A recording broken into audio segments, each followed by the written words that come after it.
Hi, Julissa. Welcome to the podcast. Hello, Nicole. Thank you for inviting me. You're welcome. I am excited to talk about HR today because I think that it's a topic that a lot of business owners think about when they're going to expand their teams. And I think there's a lot of questions and kind of confusion around it. So I'm really excited to dive into that with you today and to have you here. I was going to say, you said, I'm really excited to talk about HR. In my mind, I was thinking, said no one ever. I know. That's so Said no true. one ever. That's so true. I'm a little bit of a special person over here. As a kid, I wanted to grow up. I wanted to be a manager, which also said no one ever. That's so funny. But yeah, we're Well, I gonna think it's talk. because everyone thinks of HR in a negative connotation, and obviously we're going to talk about like how it's actually not negative. It can really help you, but I just thought it was funny. As soon as you said, so exciting to talk about HR, dot, dot, dot, said no one ever. So I would love for you to share with us what led you to a career in human resources, especially since it's not something that a lot of people are super excited about. Yeah, great question. It's funny thing, I'm a first generation American. And if you're first gen, you know that your parents either want you to be a doctor, a lawyer, engineer. Everything else, they have no idea what it is, right? And so originally wanted to be a doctor, went through school, realized I don't like hospitals, blood, any of that. And then I was like, let me look into HR administration. At that time, I was really involved on campus and leading things. I was like, hey, I actually like this admin type work, setting up structures. I was doing bylaws like for these organizations, which is weird as a college kid. And I was looking to find some experience in that field. And I went through Inroads, which is an organization that places talented minority youth in corporate settings and trains them. And I couldn't find something in health administration, but they put me in an HR office for financial services company, which had nothing to do with my background or anything that I wanted to do. And I was like, hey, I can come here to this organization and make really good money during the summer and get good experience. Or I can go work at Dippin' Dots, which was my first job in high school, right, for the Yep. summer. So I said, why not? And I was really lucky that my boss there, she really took me under her wing and taught me everything about HR. I actually ended up working there for, I believe, 3 years. I would work full time in the summer and then part time during the school year. And I learned immediately, I started doing recruiting there and really contributing back to the department. I just didn't know this was a thing. I didn't know that this is like a part of business, which when I look back, I really liked business, but like the people side of business. So that's kind of how I got into it. It's just as soon as I was in there and I got experience, it just felt right. And so I was like, let me see what else I can do. How was it for you going into an organization? You said it was a financial institution, and Yeah. you said that was really something you didn't have any experience with. I'm curious how that was for you. We were just having a conversation inside of the agency program. We have a call for agency managers, and a question that came up was like how to manage people that where maybe you don't have like the expertise in their particular area, but you're still having to manage them. And I can see there being similarities with you coming in and doing HR. Like, was that challenging? How did you navigate that? I think I was very lucky that my boss there really took me under her wing. And really, once I realized, like, hey, I'm actually really good at this. And as an intern, I was contributing at a very high level, right? I was recruiting for them as an intern. I was doing cold calls and phone screening. And it just came natural to me. And there are, definitely like soft skills and what I like to do, like attitudes, which is something that I utilize in my recruiting process, is like looking for attitudes and like soft skills. And then those really are the things that are super important that you can't train. And then figuring out like how can you train the other things. But it's just something that came, and it's something that I was really interested in. And I had someone that had the patience to help me work through that. Yeah, I think really being able to partner with the right people and having that mentor is so helpful, especially in the beginning as you're like learning more about Absolutely. the field and about the company and about all of that stuff. So I'm curious when it And I've comes. always Go ahead. Oh, I'm sorry. And I've always just been one that I just, even if I don't know, I'm just going to try because I just want to learn all of the things and know everything of all the things. So, like, I started out with recruiting. And then when I went full time into an HR, my first position, I started recruiting there. And they're like, hey, like, our benefits person left. And they're like, hey, do you want to do benefits? Why not? Right? Might as well. And then I remember like going home and reading all of the compliance standards for benefits and learning everything I can about benefits. And then that's been my career. Like, hey, do you want to try doing this? Why not? Let me learn. Let me do it. Do you think that's helped you? We're going to talk more about like your agency in a little bit, but do you feel like that Mm-hmm. quality has really helped you in running your own business now? Absolutely, absolutely. It's just let's try it. Let's try, and that's how I manage my team. Is, and I learned this from you. Is let's empower them, and I always like to ask them, "What do you think?" And then let them try it. Even if in my mind I'm like, "Oh, there's a better way of doing this," right? And sometimes it's easier to be like, "Oh, let me just do it." No, what do you think? I think that sounds great, and that's really how you learn, right? And so just trying it, doing it. If it didn't work, that's okay. Let's pivot. We can document that. What worked well here, let's take that and pivot. So, for the people who are listening who maybe haven't worked with an HR consultant before, could you just generally define HR for us? Ooh, yes. HR is the people side of business, right? And so for me, HR is like your team, your people is the largest capital that you have in your organization. And what can you do? The stance that I take with HR is what can I do to help create a workplace where people feel supported so that then they feel empowered to lead and to grow in your organization. So that's mine. And of course, there's a compliance piece to it, making sure that you're meeting the state and federal requirements. But for me, it's a strategy. It's creating a people strategy. I think sometimes we create a financial strategy, we create a marketing strategy, but we forget, like, what are we doing to create a people strategy? What are we intentionally doing to build a culture that we want to build? What are we intentionally doing to make sure we're attracting the type of team and talent that we want to?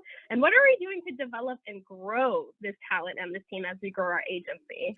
Would you say that the people that you've worked with, that it's that they already, before they start working with you, they already understand the value of people? Because I do know that there's some organizations that don't really prioritize their people and put a large value on that. So I'm just like wondering if part of your what you do with clients is helping them understand the value of human-centered human resources, or if they Absolutely. already are sold into that and that's why they come to work with you.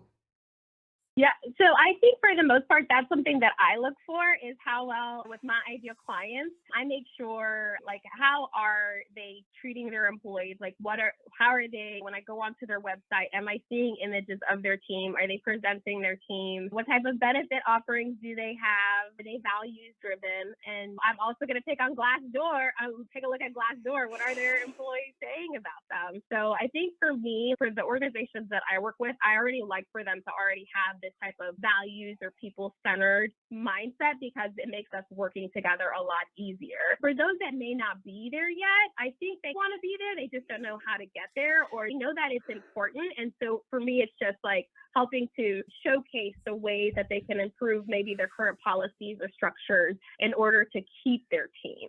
And then also showcasing what they're doing right. Because I think Right. sometimes people are just trying things and they're like, oh, and then no, you've developed this amazing culture. Like we have to celebrate that. You may have unintentionally or intentionally did it, but your team is there and they want to help and they're growing with you. Yeah, that's such a great point. And I think that a lot of the agency owners that I work with are, especially when they first get started, or in a place where they're trying to juggle so much.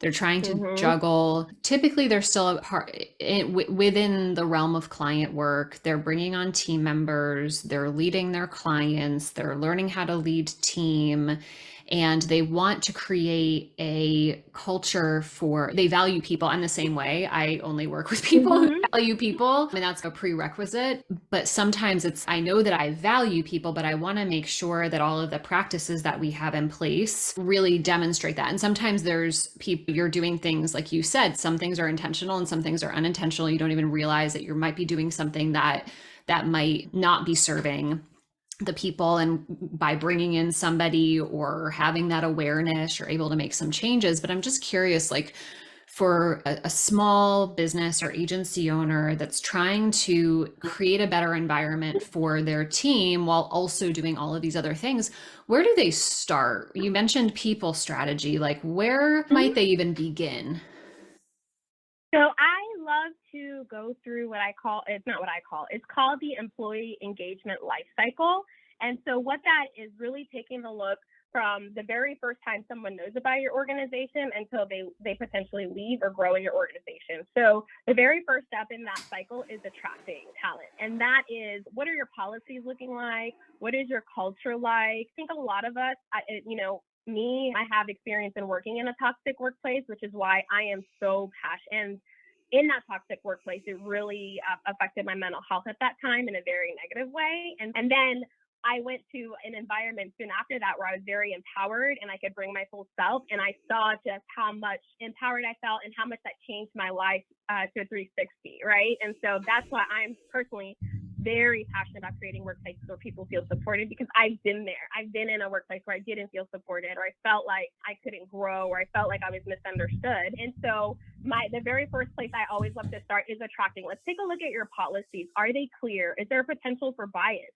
Sometimes when we're coming from 9 to 5, we are utilizing what we learned, realizing that those systems that were set up weren't meant to support all people. And so sometimes it just takes looking at it through a different lens, or even asking the question, why do we do that? Let's talk through that. What does that mean? And so my clients like to say, you ask a lot of really good questions. And I'm like, yeah, that's my job, right? I want to get a full understanding, and let's understand where these beliefs came from, because we can create our own systems. We can create our own, like I truly believe the more of us that are really intentional with building positive workplaces, we can change the world. So it sounds kind of cheesy, but starting with attracting, looking at policies, looking at your culture, recruiting, what does that process look like? Is it a human process? Is it a process that is fair and equitable? Then once you've recruited and you hired someone, let's take a look at onboarding, because we really need to make sure that we're setting up people for success.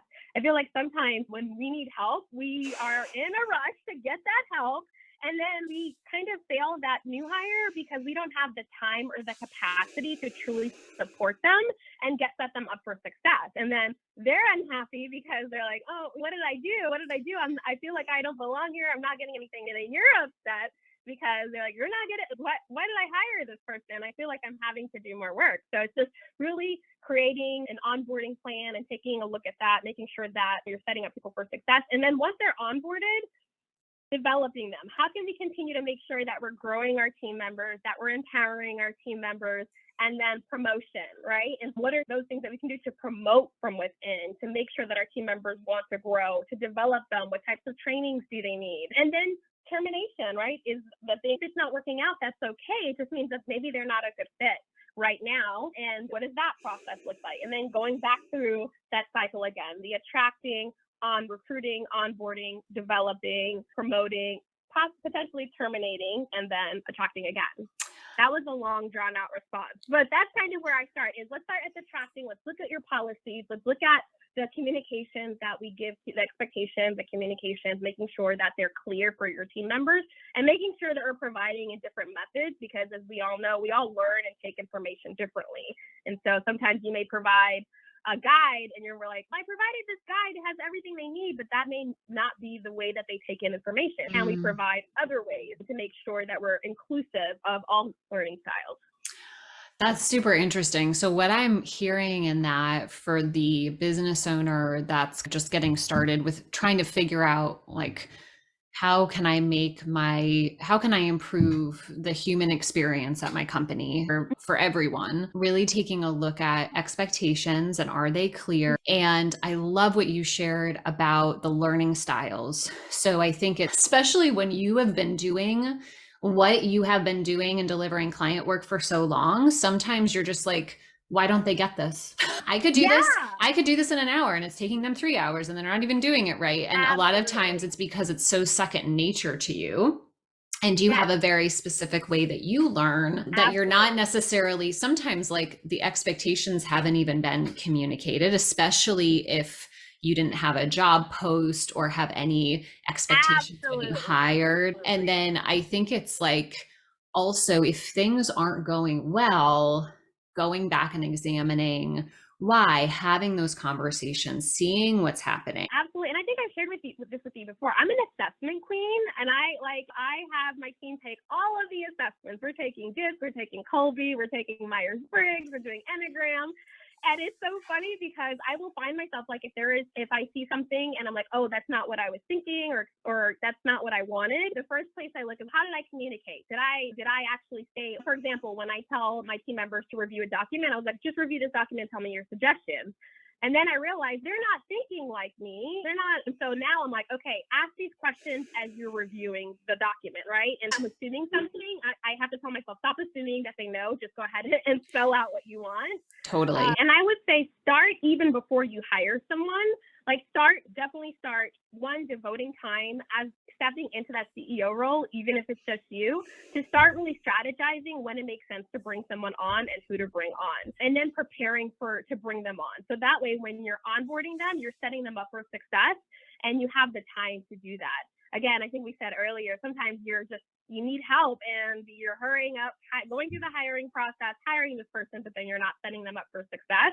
And so if you could do that before you even start the hiring process, that's even better. Like, even if it's just as you're reviewing a document, talking, like putting a loom on and talking out loud your thought process of what you're doing. My OBM reminds me, she's like, please, just I just want you to record so I can learn how you're thinking and like what you're looking at and like the things that are going in your head. And I always tell her, like, I'm sorry I'm sending you like this 5-10 minute video of me just rambling to myself and talking to myself. I said, no, this is great because I'm getting to learn you. And so even before you start documenting everything, start recording everything, as silly as it sounds, because that's the information that you can use then to train your team member.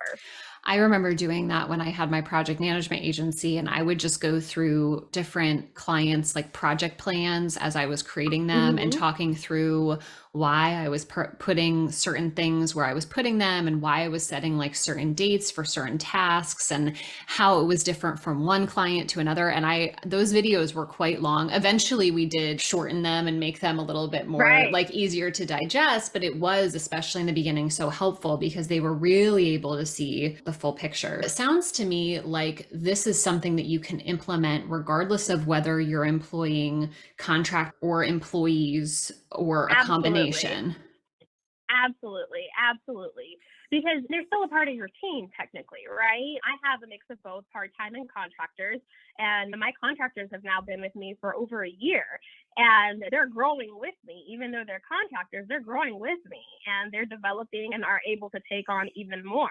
So just being super intentional about that culture that you're trying to build, centering on like the values. For me, it's like leading with empathy, transparency, and just having fun, because HR can be so serious that let's just have fun. Like, just bring your authentic self. And in order to create and foster that culture, I have to do it first. I have to lead with that. Yeah. And so I'm curious, when it comes to having an organization that has employees and contractors, and there might be some people listening who have only contractors or only employees. One thing that we've talked about in the past is like helping to create a really great culture where, regardless of the employment status, people feel part of the organization. And I know something that you focus on in HR is like creating inclusive working environments. And so I would love for you to share a little bit more around how small businesses can do more of that. Absolutely. And what I mentioned before, leading authentically, transparently, with empathy is a start, right? Because if you bring your full self, that allows someone to bring their full self. When I make mistakes, I own up to them. I'm very transparently like, my bad. I'm the bottleneck, everyone. I'm the problem. I'm trying to fix that, because then that allows them to show up that way as well. And I also feel like I forgot the question. I'm sorry. It's okay. Creating inclusive work environments. Totally fine. Yeah. This is totally me. Also, side note, this is like totally me, like probably 75% of my life. Yeah. Oh my God. But it's also asking, who could I I intentionally be leaving out, either by the way I'm communicating this or the way I'm clarifying something? So, for example, like the learning styles, when I'm delegating something, what's another way that I can delegate this to make sure that everyone understands, right? Having a video, but also having something written, and then or having something in bullet points. And it's just really, for me, it's become that second nature, because I'm always asking, is there a potential for bias? Where is this thought process coming from? Is this coming from my 9 to 5 mentality? Where is this coming from? Do I have to do it this way, or can I create something new? So do I have to do it this way? Do I have to do it this way because it's a compliance requirement, or is it just because that's what I've only known? And how can we reiterate from that? And I kind of take a human-centered design approach with everything. I'm a certified Luma human-centered design practitioner. And so what that means is that the way I approach HR is I take a look at what's required from a compliance standpoint. I take a look from the employee, their experience. I ask them what their experience is like all the time. Like, how can I improve this? How can I help support you through this? And then whoever's doing it, like whoever's managing or doing it, how can I help their experience as well? And so whenever we're thinking of things, thinking of it from that lens. And then what could I be leaving out, right? From an inclusive standpoint and from an equitable standpoint. Something that everyone is always, I never heard of that. I'm like, oh, it's actually a great little tip. When you're setting goals, everyone knows SMART goals, but not a lot of people know about SMART T goals. And SMART T goals are specific, measurable, achievable, realistic, and timely. And then you add the IE with each goal. And I is, am I being inclusive? How can I be even more inclusive with this goal? And the E is, how can I be even more equitable with this goal? And so really it's, if you're wanting to really create this inclusive workforce, it's really bringing that to every decision that you're making and making sure that you're asking those questions. Yeah, you had mentioned the example learning styles and seeing, okay, like the question of where am I leaving people out here, I think is a really important question to ask. And I also I think there's so much that we see and know, and then there's going to be other things that we just don't know. And I love how you said you can ask, like you can ask and have conversations. Are there any other ways, or even any other examples, just to solidify this for people, of maybe an example of a SMART goal versus a SMARTY? Is that SMARTY goal? Yeah. Yes, absolutely. So for example, let's take hiring. I want to hire an OBM, right? And so I want to hire them. That's so specific. I want to hire them by this date. And then the I in it, how can I be more inclusive? So where can I advertise this? Where individuals from marginalized populations, for example, are hanging out to make sure that they see this, right? There are tons of Facebook and Slack groups that are focused just on individuals from marginalized communities, such as Tequeria, which is Latinos in tech, right? And then there's Sisters of Tech, which are Black Sisters of Tech, which is usually, and so just really thinking outside the box, doing research. This information is out there. Yep. You just have to want to find it. And then making sure that in that example, okay, how can I get this job ad or job posting in front of as many eyes as possible, and making sure that I have a great, inclusive, and diverse pool for this position? What can I do to do that?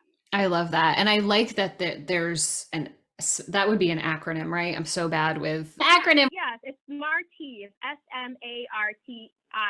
And it was actually a colleague of mine that showed that to me when I was in my last position. I was like, oh my gosh, mind blown. That's so true. It's just like really, it forces you to really center every decision around inclusivity and equity. I think sometimes when we think about it, we just think about it from a hiring standpoint, which is why I gave that example, because that's where it always comes. But really, every single decision that you make, you're thinking about that. And that's kind of where I'm asking those questions for my clients, because there's so much that they're handling. That's why I'm asking these questions. Where is that coming from? Is there potentially someone that we're missing out? What are some other ways that we can do this? Even something as simple as, I had a client yesterday. We were talking about what she's looking for in a new hire. Oh, they have to fit in with the culture. Okay, what does that mean? When you meet in the culture, let's dig deeper. What does that mean? What is the culture? Like, what are you really trying to say? And then how can we develop that into the hiring process to screen out for it, to make it more equitable, right? That's where the E stands, and making sure that we're rating everyone on the same things, and we're not just rating everyone over. It's a great gut feeling. They give me a great gut feeling because they're just like you. Yes.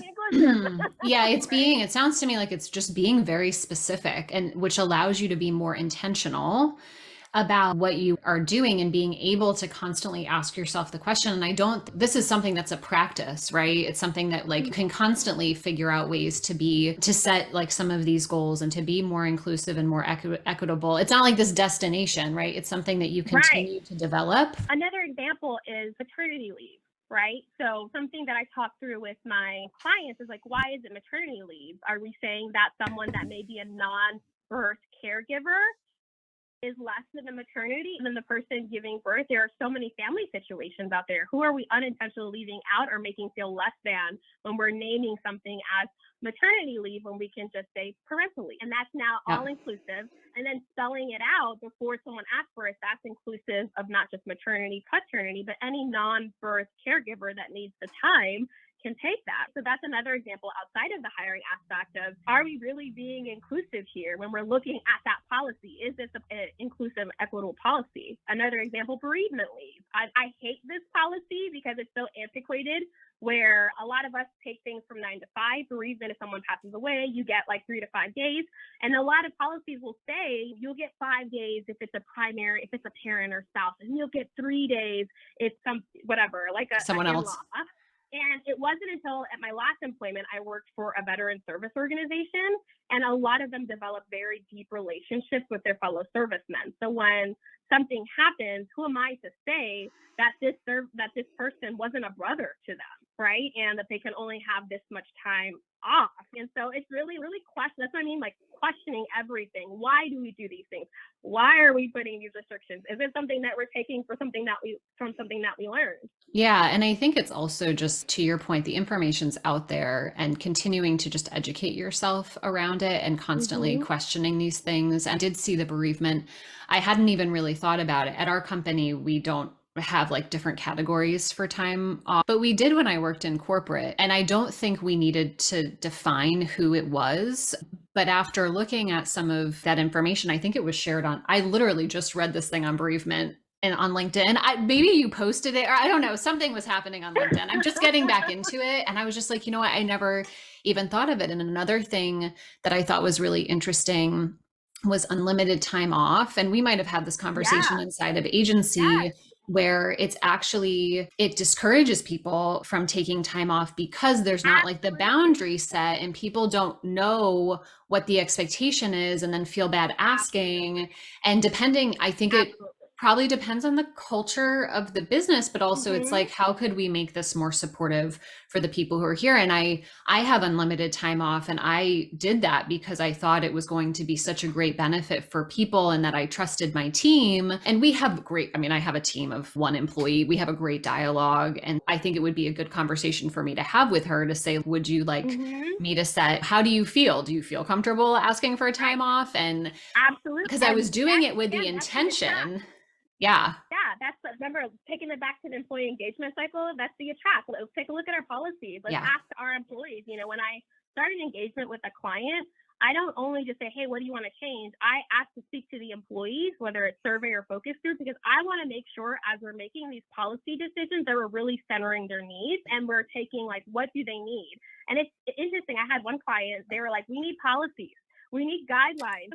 I want to know what I can or cannot do. I want to totally. Something so simple, right? Something so simple. They didn't realize it. They were like, we didn't want to be like corporate. We just do what you can. But that was the stance of the business owner. But the team didn't know that. And especially the more that you become a little more removed from being the direct manager and having that one-on-one relationship, they don't know that. And so it's just really, again, ask your team. Like, always ask your team. Every quarter, I hate performance reviews. Yes, I'm HR.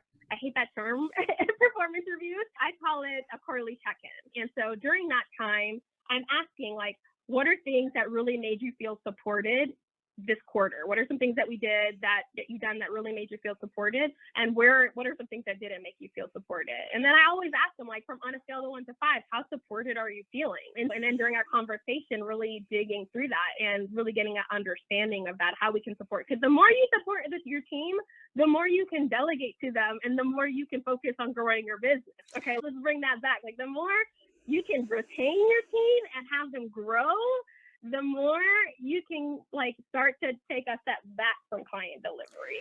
Yes, and I think it's also heard from business owners throughout the years and leaders when I worked inside of corporate that they would ask team for feedback and they wouldn't get any feedback. And that Yeah. was always really interesting to me because I do think, I'm curious on your perspective on this. I Mhm. think that it's our job as leaders and the people who are asking the questions to create a culture where people feel comfortable giving feedback. And I think Absolutely. that's definitely, it's like, what do we have control over here? And that is something that we do have control over. And I think that goes back to being transparent and like owning up when you Mhm. make a mistake and just like Yep. really living into your values. And then, the people that you're working with also, they have control over what they're willing to share and not share. And so Absolutely. I'm curious if you've seen that happening with clients or even in work environments that you've been in, juggling that Yes. balance. Yeah.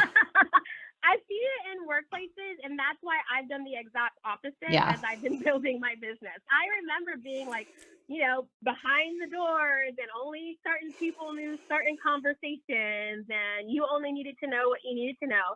Listen, every week I do an update for my team. Hey, these are the sales calls that are coming up. Hey, I lost this sales call. Let me tell you why. I sucked at that discovery call. Or, hey, like, I am like, super transparent as to this is what's coming in, this is what's going out, whether it relates to that person's job or not, whether they're a contractor or employee, and it allows people to really feel like they're a part of the organization. And then I'm asking, what do you all think? Do you all have any suggestions? We're growing this together. Yes. So, what do you all think? What are some feedback? Because I remember I know I would have plenty of feedback or constructive criticism, but no one really asked me as Right. to what I thought would be the best way to do things. And I'm the one doing the work. I have someone else telling me, you should do this. And I would provide feedback like, hey, I'm happy to do that, but it's going to take me this time. Like, this is the process, fully understanding the process, and this is what I do. So just being super transparent and really asking questions along the way and you have to intentionally create that culture of feedback.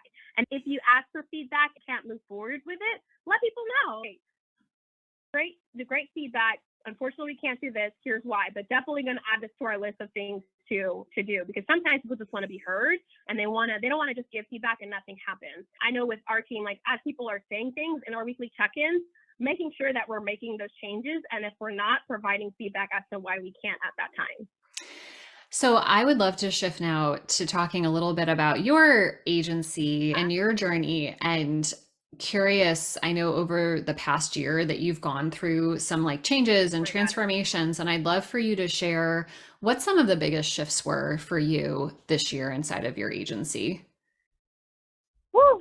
So Nicole, the journey, there was one call during one of our calls where I literally broke down and was like, it was like, I think one of our very first calls together. It may have been like my second call. And my first year of business, I really was just doing all of the things and seeing what stuck. And that caused me to do a lot of things. And I was doing a lot of day-to-day work. I didn't have ideal clients. And the transition now I've realized what I'm good at, what the team is good at, what I like working on, and also what the team likes working on, and have shifted our model that way. So day to day is not for me. I've realized that's not my strong point, and my team doesn't like it either. So we've kind of transitioned to more of a project base. And really, what are those projects? When I'm looking at the projects that we worked on and the types of clients that we worked on, I'm really trying to figure out, okay, what are those characteristics of our ideal clients, which again, through the agency course, was able to really figure out that process, and then just making sure that I'm doing that on a regular basis. And then building offerings at scale, right? And then realizing I can't continue to do all of the things for everyone and customize everything. So what are those things that we're really good at, and those things that really fill my bucket and give me life? And how can we do more of that? How can we package that to scale it and do more of that? And then really just getting comfortable with delegating. So I think sometimes, especially if you've been doing it on your own, you're just like, well, no one else cares enough to like do it this way, or I know everyone's busy, I don't want to put. So it's just really being okay, I could do it, but I shouldn't do it, right? Because I want to make sure my team member feels empowered and they're learning. And even if it's not necessarily the way I would do it, they're going to learn. And it's so funny during our weekly check-ins to see like when my team is reflecting on what went well and then what maybe didn't go so well, they always reflect on those same things. And they're like, yeah, I didn't use my time appropriately for Pico. I definitely recognize that. And I'm definitely learning that this time around with this project. I love it. And just again, that like culture of feedback and sharing what went well, it Mm-hmm. didn't go well, and that you really leading them and creating that environment for them to feel comfortable sharing those things, which is actually, I think when we're able to share those things, that's when we can learn and grow and evolve. Absolutely. Absolutely. Absolutely. And I always ask for feedback about how I'm doing, right? I'm not perfect at all, even though I'm in HR and I know like I've made a lot of mistakes, right? Please, even as I'm Same. hiring, I need people that will call me out. Please feel that you can call me out if I'm doing something. Like, please know that I am showing up and my intention is to do the best and to support you. And if I'm not doing that, just let me know. And if you don't feel comfortable, let Danielle know, who's my OBM know. Just like having other avenues where they can go to. For agency owners out there who are feeling a bit overwhelmed by the workload and knowing probably that a lot of things need to shift. You had mentioned shifting your packages and shifting some Mm-hmm. clients, and that can feel, I know almost felt paralyzing for some people because it feels like, oh my gosh, nothing's working. I have to Oh, yeah. change everything. Is there an end in sight? And so for someone who's in that position, what advice would you share with them? It's supposed to feel that way at first. I definitely went through that, Nicole. I shared, like, I had just a really tough situation and I felt like I was failing my team. I felt like I was failing my clients. And I was just like, I just need to take a break. And I started applying for full-time jobs and got one. And I was like, okay, maybe I can get this full-time job and like take a step back and grow my organizational thoughtfully, right? And then I got into the full-time gig for a few months and I was like, oh no, this is not for me. Let me go back full-time into my business. So it's going to feel hard. It's going to be really hard. But then you start seeing little things and you start like you do one thing every day, you'll start to see changes, right? So it's not a year ago, my team was still rather new and I was still doing a lot of it. Now, a year later, almost 2 years later, I have team members that are grown in their roles and are taking on and these are contractors, taking on more responsibility and now offering suggestions on how to improve processes and how we can do more, right? And so it's all part of the process. Do not give up. Do not give up. There is something there. I promise. If you're going to feel like you're going to want to burn everything down, you might burn everything down. I pretty much did. I pretty much did. And Yep. then I really got centered in my why am I doing this?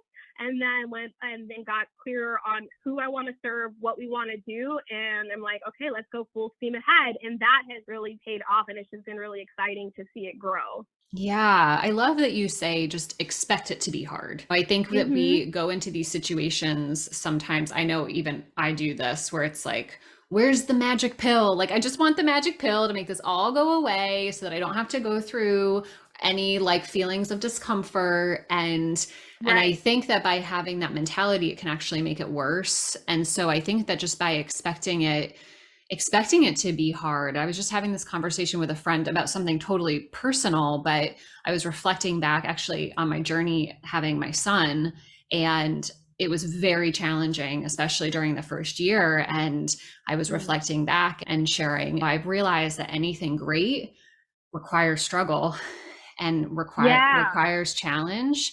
And it wasn't really until that moment where I'm like, wow, that actually really applies to business as well. And that by taking those actions every day, like even when you don't want to, even when you feel like giving up, just Mm-hmm. doing that one thing, those really, they add up. And They do. They do. And I never wanted to be a manager, Nicole. 5 years ago when I was in my HR gig, I was like, I don't like managing. I've already built a department from the ground up. Like, I don't want to manage. I want to come in, clock out, and do my thing, right? Like, 5 years later, I'm running an agency and I'm managing a team, and I'm actually good at it, right? So it's just funny how things turn out. I never thought I would be managing people and really enjoying it. And it's been really exciting to see like the growth and even where we were 3 months ago to where we are now. And really just celebrating all of the wins along the way, I think is super important. Totally. Julissa, thank you so much for being here today and just for being so open and honest and sharing not only your expertise, but also like your journey. I think that like for a topic, especially like HR, that can feel like really intimidating to people, it's so Yeah, helpful to hear your take and perspective that just makes it feel so much more attainable and doable. And then also just to hear how you show up and lead your company and your team, even and that you struggle, even though your expertise is in HR, I think yeah, is just I'm there with you. I consult with people on growing an agency and leading teams. And listen, I'm not perfect either. And there's times right. No where one is. no, you have to go back to the drawing board. And I think the more that you can share and admit that and be honest and transparent, like that's where you can get like the help. That's where from unexpected Hmm. sources too, like the team coming Hmm. in and telling you where you can improve. And just, wow, I would have never been able to get that information if I hadn't shared this in the first place. So thank Right. you. Thank you for being here and for sharing your journey with us. Aw, thank you for asking me. Thank you for asking me to be here. I've been listening to the podcast for a long time, so I'm a little geeked out inside. Awesome. For everyone who's listening, thank you for being here with us today, and we will see you next week. Awesome. Bye, everyone.